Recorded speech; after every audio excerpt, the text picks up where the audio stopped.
Army আজ তারা কই, যারা বলতো বিটিএস হারাম, বিটিএস খ্রিস্টান, বিটিএস নাস্তিক ইত্যাদি।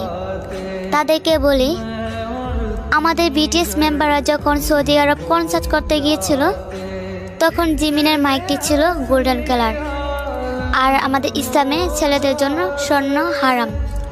তাই জিমিন সেই জিনিসটাকে রুমাল দিয়ে ঢেকে ফেলে, আর আজ সেখানে গোল্ডেন কালার স্টিচ হয়ে নেগেটিভ পোশাক পরে উড়াধুরা নাচ চলতেছে, আমাদের নবীর রাষ্ট্রকে অসম্মান করতেছে। তো এগুলো কি এখন হালাল? আজ আমি সত্যিই বলতেছি, আমি একজন বিটিএস আর্মি হয়ে গর্ববোধ করতেছি, কারণ তারা অন্য ধর্মের হয়েও আমাদের ধর্মকে সম্মান করে, আর আমরা নিজে মুসলিম ধর্ম